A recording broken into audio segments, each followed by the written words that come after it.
Ryan Reynolds here from Mint Mobile. With the price of just about everything going up during inflation, we thought we'd bring our prices down. So to help us, we brought in a reverse auctioneer, which is apparently a thing.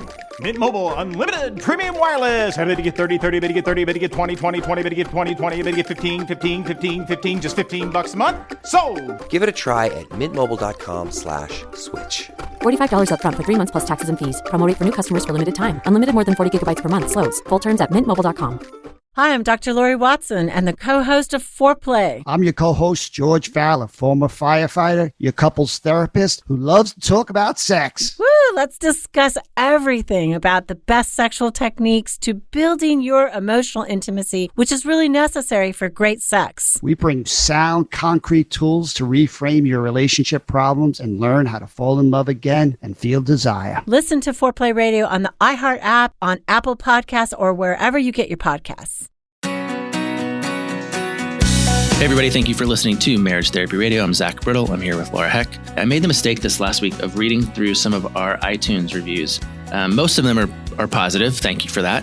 A handful are not so positive, and they generally have one thing in common. Well, maybe two. A lot of people don't like me, which is fine. You don't have to like me. But maybe they also don't like our banter, which, it's just kind of a thing that we do. We talk to each other. We talk over each other. We don't have a problem with that until maybe this week Laura gets mad at me because I want to talk about fantasy football and she does not want to listen. But I'm telling you, my fantasy football team is cool. Additionally, we talk about a project that we've been working on. It's called Spark. We've been noodling it for a handful of years, but our premise is that if you do what we tell you over the weekend, you'll feel more connected on Monday than you do on Friday. So I hope that you will benefit from both hearing about these ideas and trying them out. If you like what you learn about Spark and you want to roll over to iTunes and add a positive review to help offset the ones that I spent the weekend thinking about, that would be awesome. No matter what, this is a very cool conversation. Stick around. Have you been super busy, by the way? Have you had a lot of people calling you recently and trying? In my practice? Yeah. In fact, this afternoon, I have 5 appointments this afternoon. 4 of them are brand new. People I've seen for the first time. That's bonkers. You don't, Yeah. ooh, oh, sorry. I'm just making noise. This always happens in December, though. Mm-hmm. I mean, December is always like this little jump. It is. Yeah. I had kind of this experience. Well, you and I both had our busiest months that we've ever had in practice. What was it? September?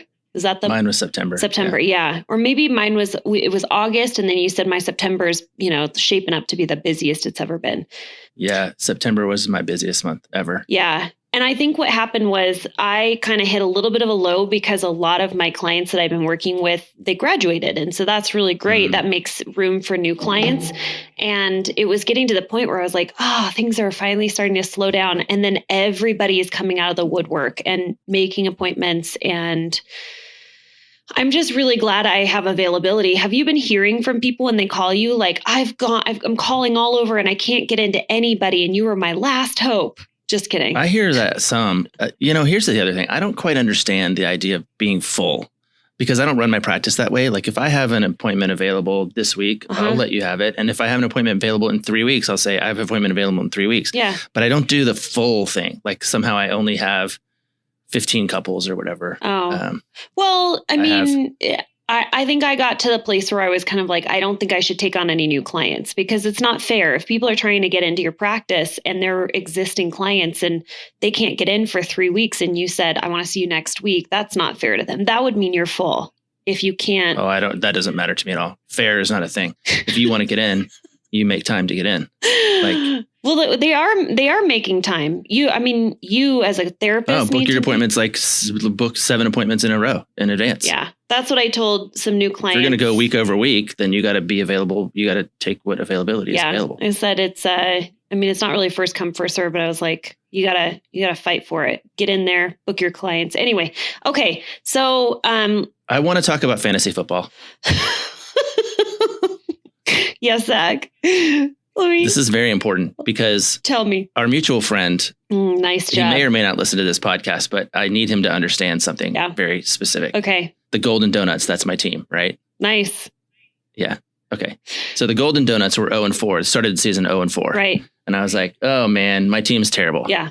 And then I started caring and I started messing around a little bit. And all of a sudden the Donuts were 3-4. And I told our mutual friend on November 1st, Yes. I'm going to win the league this year. Okay. He scoffed at me. Oh, how dare he? He I know. scoffed at you. I know. Then we won 3 more games and we were 6-4. Uh-huh. And I was like, Uh-oh. look out. Yeah. Because here come the donuts. Don't sleep on the donuts. Right? And so at 6-4, I was feeling pretty good. Uh-huh. And I reminded him, I said, I told you I'm going to win the league. And then I made a couple of trades, like really impressive trades. Okay. Like I feel pretty good about my fantasy football management skill set. Okay. And pulling off these 2 trades. But I lost the next 2 games. Uh-huh. So I was 6-6. Uh-huh. And going into the last weekend, Okay. Yes. just the one we just had, Uh-huh. there were 4 teams left who needed one playoff spot for 4 teams. Okay. 2 of them quickly evaporated. The other 2 that were left were me and our mutual friend. Okay. And I won. Yeah, I did. I crushed him. I humiliated him. I eliminated him from playoff contention in glorious fashion. And then he said, he gave you some and then he whiskey said, and said congratulations. No, he said, it's 80% luck anyway. Ooh, Right? sore loser.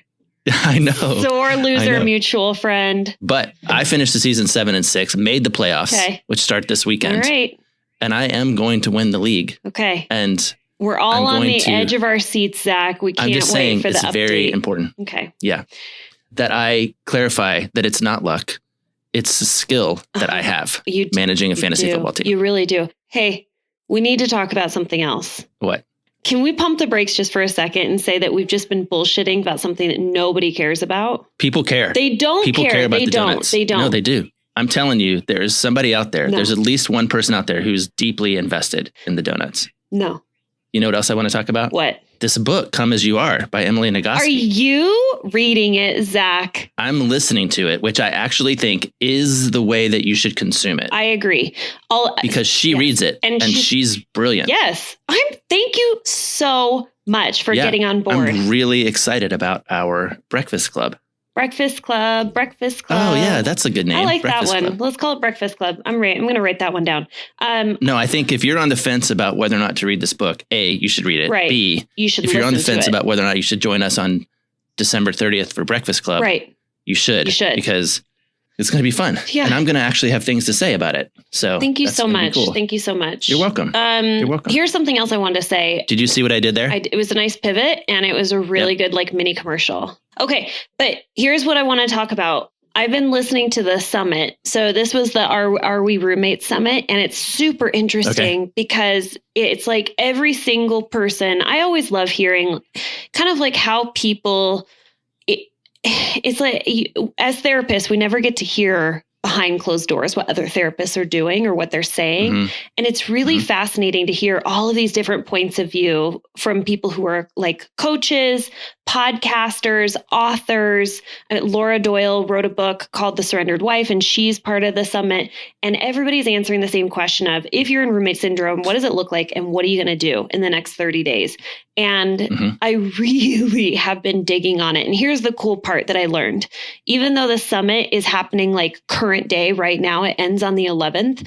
That's the live event. But if there's people that are hearing about this, and let's say it's like a year after, right? Like it's 2021 and they're like, oh man, the summit sounds amazing. That's in like 3 weeks. Oh, that's right. Okay. Well, yeah. I mean, in 3 weeks, 2021, you wish that you had attended, you still can, which is pretty cool. And I'm going to do this because I haven't been able to catch all of these talks. I've been trying to go on long walks and runs and stuff so I can listen to them. But you can still go back and catch the event, and all of them are recorded, so you can just listen to them when you want to. And But Laura, Zach, what if they don't listen to it and they still want to know what we have to say? Well, then why don't we spend some time today answering the question, David? I'm going to try that. Listen, I'm going to do it again. Okay. But Laura, what if they want to listen to what we have to say, but they don't want to buy the thing? Then we'll give it to you right now for free. No. Don't do that. All right. You sound ridiculous. Okay. Did you hear I slipped into Moira for a second? Oh, from Schitt's Creek? Yeah. I did. I think it's a pretty solid impression. I'm going to keep working on it. Okay. So here's how we answer the question. First of all, I'm going to ask you. So the deal is this guy, Nate, he called us up and he said, hey, what do you guys think about roommate syndrome? And we've been thinking about this for a long time. Right. In fact, I think you invented it. I agree. Yeah. Mm-hmm. So credit where credit's due. That's right.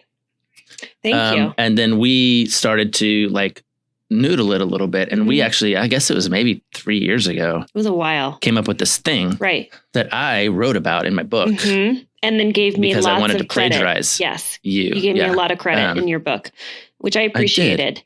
Yeah. So first of all, I mean, how would you answer the question of what is roommate syndrome? Because that's what we're going to be answering today is what is roommate syndrome and how can you kind of get out of it in 30 days or less? Well, two things. One is I don't think it takes 30 days. I think it takes 48 hours. No way. I actually had a couple in my practice yesterday. They're the only couple that still comes in, and they were talking about this. I feel like roommates, and I was like, you know what? Let's not knock roommate syndrome for a second. Mm-hmm. Like, if you have a good roommate, like that's a blessing. We've all had shitty roommates, but if you have a good roommate, like then that's somebody that you can kind of count on, who's taking care of your stuff. They're reliable, responsible. Sure. We move through the world. We don't make life harder. I mean, roommates, it could be a compliment. So let's not knock it before we understand that having a good roommate is actually a really valuable thing. Sure. I think the reason couples say it is because it's kind of stops at reliable, responsible, friendly, and it doesn't have like the kind of the added benefit of intimacy. And of course we've done intimacy of this thing about emotional, intellectual, spiritual, physical, sexual, spiritual. Yeah. Like we do that whole bit. And I think, when you don't go out of your way to cultivate those things, you can settle into a kind of a routine. Yeah. And that's fine. It works. And it's maybe even pleasant. It just isn't the thing that most people think they're getting when they sign up to be in a long-term committed relationship with a partner that they love. Yeah, I agree. And I think here's the sad part is that I've heard some people that have basically said,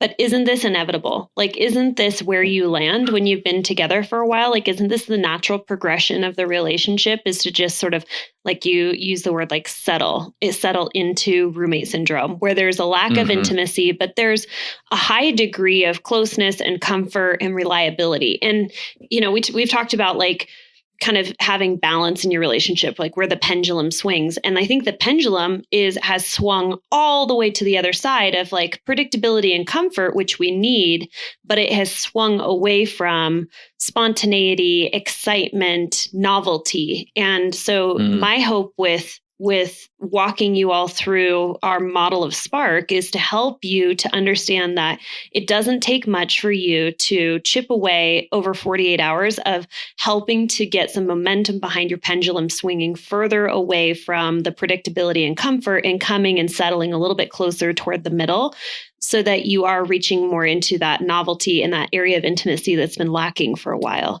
So did you use the word spark? Whatever did you mean? Well, Zach, I'm glad that you asked because spark is the way that we have constructed. What do you call it again? I always forget. An acronym. It's an acronym. So spark. Or an anagram. No. It's not an anagram. It's an acronym. Yeah. So it's an acronym. So SPARK is a five steps. And so S in SPARK stands for Surprise. That's right. So we're going to... See, I will get 100 on this quiz if you quiz me. Because that's good. Well, I invented it. I mean, you invented it and then I stole it. And then you stole it and then you wrote about it and called it your own. So now it's mine. That's totally fine. All right. Okay. So with Spark, the idea is that it's something that you can do, 5 things that you can do over the next 48 hours, which I like because it's Tuesday when this is coming out and you can just choose to like commit maybe your upcoming weekend to doing these 5 things. So with Surprise. Yeah. And sort of our cheesy little thing that we invented was we guarantee that if you do these 5 things over the weekend, you'll feel closer on Monday than you did on Friday. The copy editor is really superior in this twosome that we have. I've got my your commercial voice on. You sure do. Tell me about Surprise. The S in Spark. I think I've decided that if you only do one thing, this is the one. Yeah. Because the the reality is that people get into roommate syndrome, or they get into routine because things just become predictable. They become reliable. They're actually like, the system works, and that's great. I'm glad the system works. It can also just become boring, right? And so I think part of what, if you want to, transition out of the boring, out of the routine, out of the reliable, you have to introduce some kind of novelty.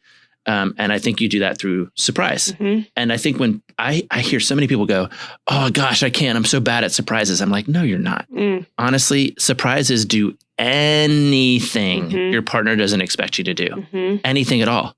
Say yes when you're supposed to say no, or when they think you're going to say no. Turn left when you think they think you're going to turn right. Have cereal for dinner. Turn on music in the kitchen that you haven't turned on in like the last year. Yeah. Or if you listen to music every night, now listen to 80s pop songs instead of classical music. Did I tell you about this? I think maybe it was an episode that got scratched because we had to re-record like 4 times. But I woke up in the morning, and we've been playing Christmas music because I enforce it in my house, that we play Christmas music in the morning. And it's kind of like Alexa sort of knows like the common jams to play. But my husband found like the Scream sort of style. Oh, yeah. We decided it was like a what is that? Metal. It's like metal, but it's like the screamy, like really angry. And it's like, Ryan Reynolds here from Mint Mobile. With the price of just about everything going up during inflation, we thought we'd bring our prices down. So to help us, we brought in a reverse auctioneer, which is apparently a thing. Mint Mobile Unlimited Premium Wireless. How to get 30, 30, how to get 30, how to get 20, 20, 20, how to get 20, 20, how to get 15, 15, 15, 15, just $15 a month? Sold! Give it a try at mintmobile.com/switch.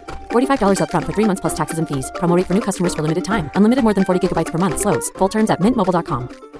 I was trying to think of a Christmas like Silent Night, Holy Night. That was Silent Night, Holy Night. That was pretty solid. So we listened to that, and it literally made me smile all day long. It was different. And that's the thing, right? Like, you smiling is the thing. When I was with this couple yesterday, and I was describing to them this idea of surprise, and I rattled off a couple of ideas, one of the things they did was they kind of laughed. They kind of chuckled. And I'm like, that's exactly it. That's exactly what you're chasing, is some kind of unexpected laughter or like aha moment, or just deviation from the norm that gives you a little bit of energy that you don't have when you're just kind of doing the roommate thing. So yeah, that's my argument for surprise. And I think, for those of you who are listening to this, that's everyone who just heard you say that, by the way. Yeah. Everyone.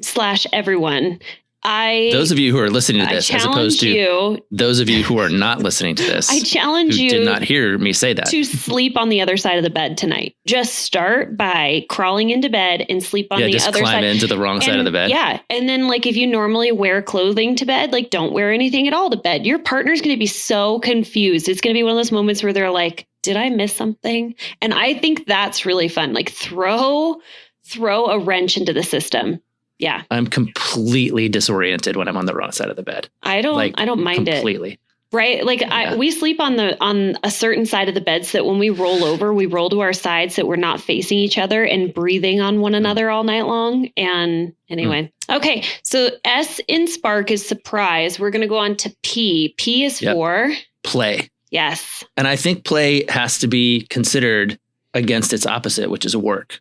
A lot of people come in here to our offices and they expect to, and we ask them to work on the relationship. You have to work on the relationship. You have to, like, relationships are work. It takes work to build a marriage, like all that. And who wants to work all the time? Like, I don't want to work all the time. Work is this thing that you're supposed to do, that you have to do, that sure, it has a reward and it's necessary, but it's not, work is work. Like, I think we need to figure out how to also play, particularly if, you're coming into a situation where it feels like, gosh, this relationship is so much work. Okay, we'll stop for just a second. Play cribbage, play tennis, tickle one another, just unexpectedly. I think you can. That's surprise and play. All like an unexpected tickle. They're pretty close, actually. I think the other piece too is, particularly for couples who we get into these longer conversations around sex, I think play can be an element in the bedroom that helps transform the work of sex, right? Or the work of sex, which, by the way, Emily Nagoski's book, Come As You Are, is a really good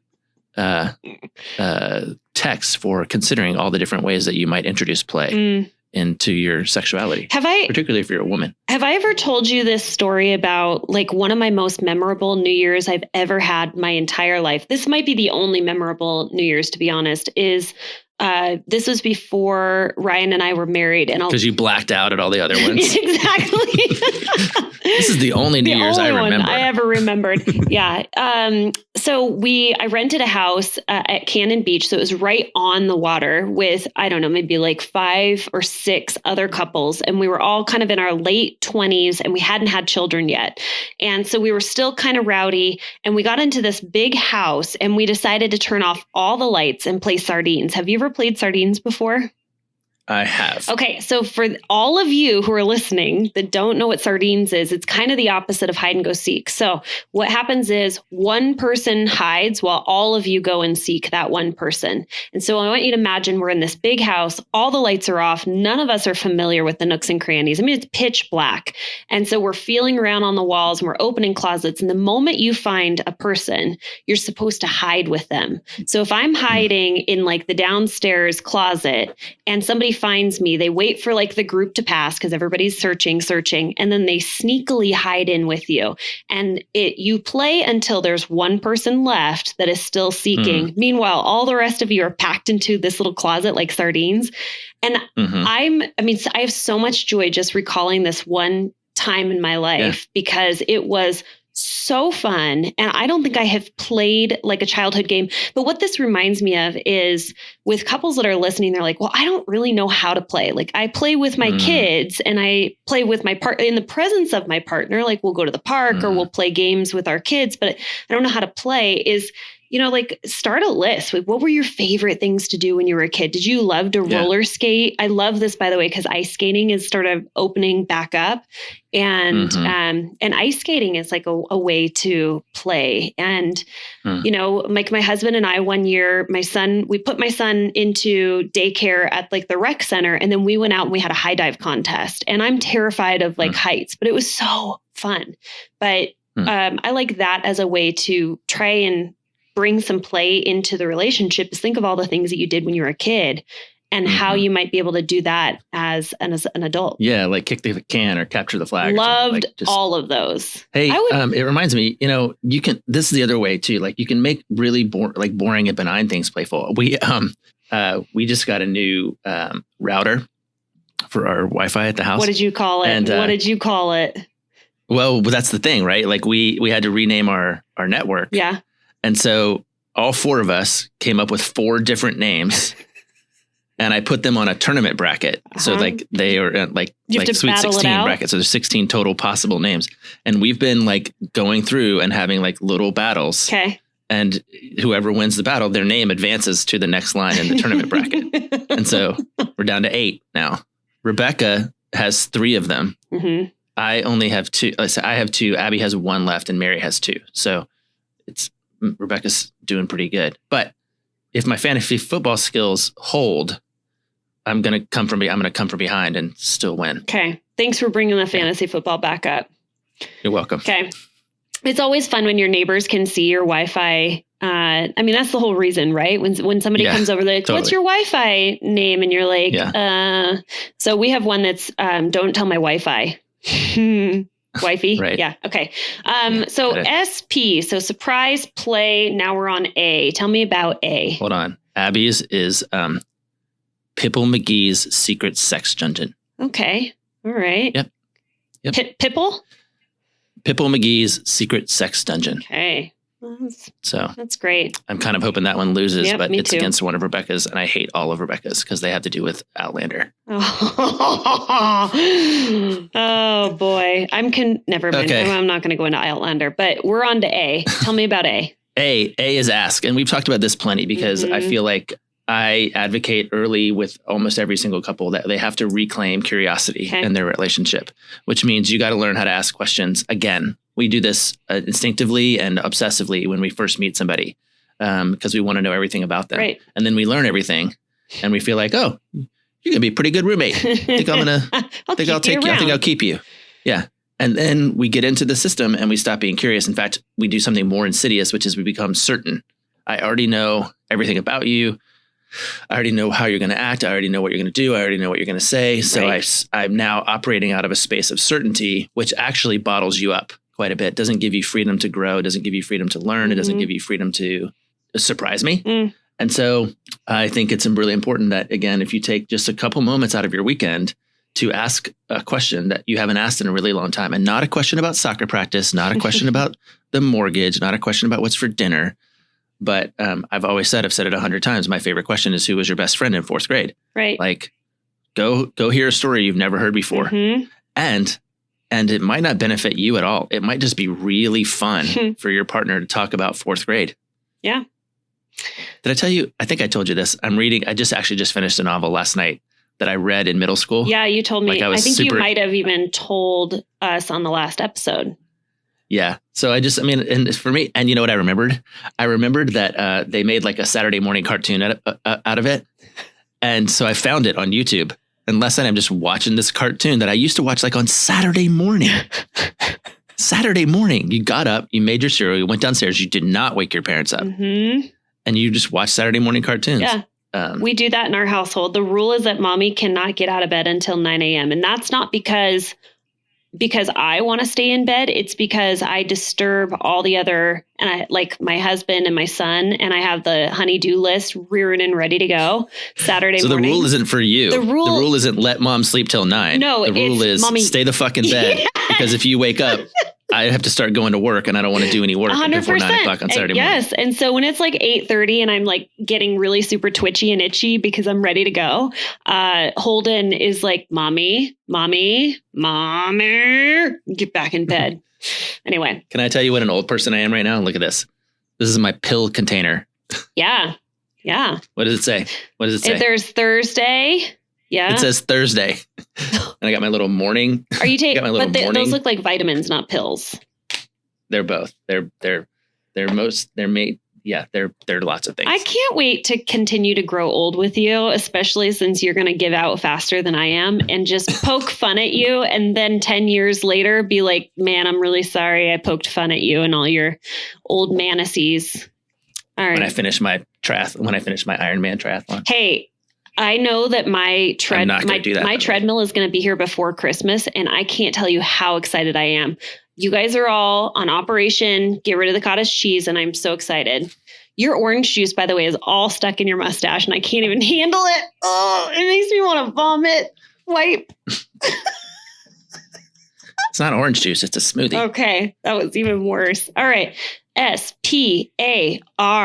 R is for read. And if the whole idea is to build intimacy into the relationship and to move you further away from, like, swing the pendulum toward this like idea of, I know everything about you, I'm really complacent, I'm kind of bored in the relationship, toward intimacy, the other direction. One way that you can do that is to deepen the intellectual intimacy that you share. And so we've talked about the 5 facets of intimacy, intellectual being one of them. And I like that this one really kind of hits home. It's like, read anything, but whatever you read, well, I wouldn't say necessarily read anything, to be honest, or like read together, because I don't think that you need to necessarily read together. But if, for example, all of a sudden I start reading Come As You Are, and I am really into it, and then I go. That is a very good idea. It is. And you might be able to read it and join a breakfast club. That's true. With Zach and Laura, or with yourself and me. All right. Yeah. It only costs $5. It's true. It's true. But I might. By the way, we're not getting rich. The other day I got our first notifications that people had registered. And when you register, we get $4.33. Yeah. So, anyway. Which if I drank coffee, that might buy me a cup of coffee. That might, if you could go out. I don't know how much coffee costs. Probably about $3, $3.50. Okay. So if I'm going to read a new book, and then I'm going to turn to my partner. Like, for example, Come As You Are. Right. Yeah. And then I turn to my partner and I say, hey, I thought this was really interesting. I read this thing in Come As You Are about like the stress cycle and that how you need to complete the stress cycle. And what do you think about that? That's really interesting. And my partner turns to me and goes, yeah. I read something like that back in college. And I think this, and now I'm having a dialogue with my partner. And what I love is like the sharing of ideas, but I also love if you're going to read something, it could also expand your knowledge and make you more interesting. Like when you're interested in something and you pick up a book and you start reading about it, I think to deepen the intimacy between the two of you is to actually turn to your partner and say, hey, I read this thing. I thought it was super fascinating. What do you think about this? And that's the deepening of intimacy. But I don't think that's necessarily what you intended with read. I think you thought more about couples reading text together and then discussing. Is that right? A little bit. I mean, in the book that I wrote called The Marriage Therapy Journal, which you can find on Amazon.com. You're so saucy today.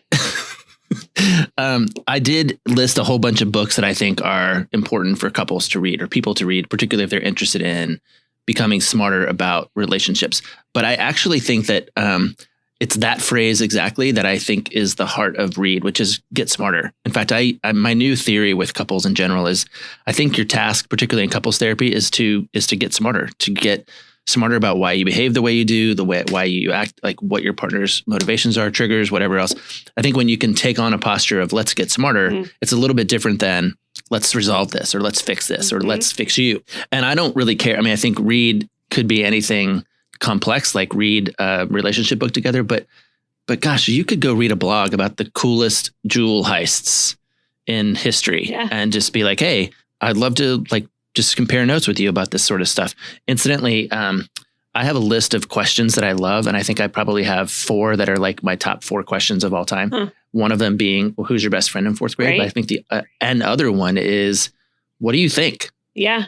Like, What do you help think me get about smarter. this? Like, what do you think about this? Like, I'd like to get smarter with you. And then frankly, when you go hang out with your friends at a cocktail party or whatever, Christmas party or, kick the can, I don't care.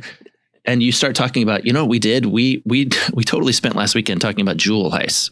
What? Yeah. You did what? Yeah. Now you become more interesting, right? Now you might be roommates, but at least you're interesting roommates. Wait, you guys do, what happens at your house? We learn about stuff. Yeah. That's really cool. Yeah. I like that. I like that a lot. Okay. So, SPARK. Good. Thank you. I know how to spell spark. Good. What is the K for?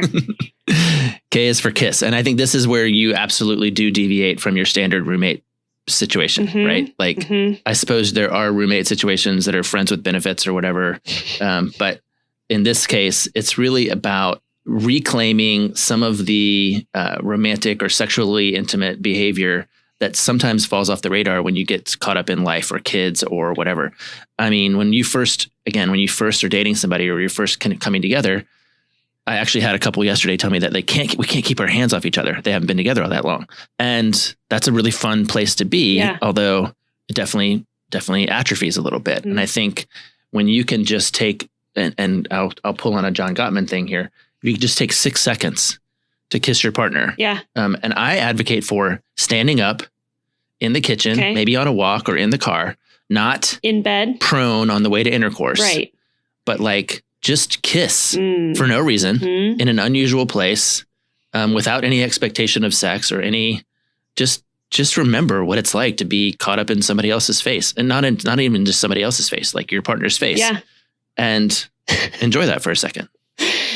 I know that a lot of people do make out. I don't tend toward making out. It's just kind of, I don't know. Like I sort of feel like I've lost the art. So, because I think a lot of people, once you discover sort of what feels good and how to connect, like you do that thing. And so, I do a lot of back scratching and snuggling with my partner, but not a ton of like making out. But do you remember? I mean, I remember being so raw. I was a virgin for a very long time. And so in order to, like connect with whoever I was dating, but also being a virgin, there was a lot of makeout sessions. And my face used to get so cut up from all of like the scratchiness. I kind of miss it. I'm not going to lie. Kind of miss it. Maybe I'll tell my husband like, hey, we're just going to make out. We're just going to give it the old whirl. I think it'd be kind of fun. It doesn't have to be a session, though. It can literally be 6 seconds and it will feel like you made out. Yeah. Imagine how strange it would be, not strange, but like surprising to your partner if you just like pinned them against the wall one day. Yeah. Like rather than like, bye, honey, and they come in for like the quick peck, Yeah. and then you grab the back of your head and you just like slip them the old tongue-a-roo. Right on. Yeah. Floss their Throw teeth. them up on the kitchen counter and just be like, I got you right here. This is where I want you. Have a nice day, honey. Oh, man. See ya. Bye. Okay, so here I'm going to just run through these just so you remember. So SPARK is this acronym I won't forget. for 5 things, not you. I'm not talking to you, Zach. I'm not talking to you. Talking to the people who are listening. Yes, I am. 5 things. Are you talking to the people who are not listening? Nope. Just the ones who are listening. 5 things you can do in the next 48 hours that are going to create some momentum and moving you further away from roommate syndrome toward deeper intimacy. And then so S is surprise, play, ask, read, kiss. Yeah. All right. Right on. Cool. And you know what? If you don't like any of those, then just do one. I mean, do anything that is going to create some momentum. Or just stay roommates. Or Nothing stay wrong with being roommates. good That's roommates. right. If you're happy, actually, I will say from the summit, I really appreciated this. This is a gal from California, a therapist, and she said, here's the deal. Like, if you are both roommates, you feel like you're roommates, but you don't see anything wrong with that. Like, you're comfortable, you're happy, this is what feels good to you, then there's nothing wrong. But if one of you is uncomfortable and feels like, I don't like where we're at right now in our relationship, it's lacking intimacy and I'm uncomfortable with us being in this roommate space, then it's a problem. If it's a problem for one of you, it's a problem for both of you. But I really appreciated that she said, look, like, roommate syndrome for some people is a very comfortable place to be in, and that's what they want out of their relationship. Yeah. And I appreciated that.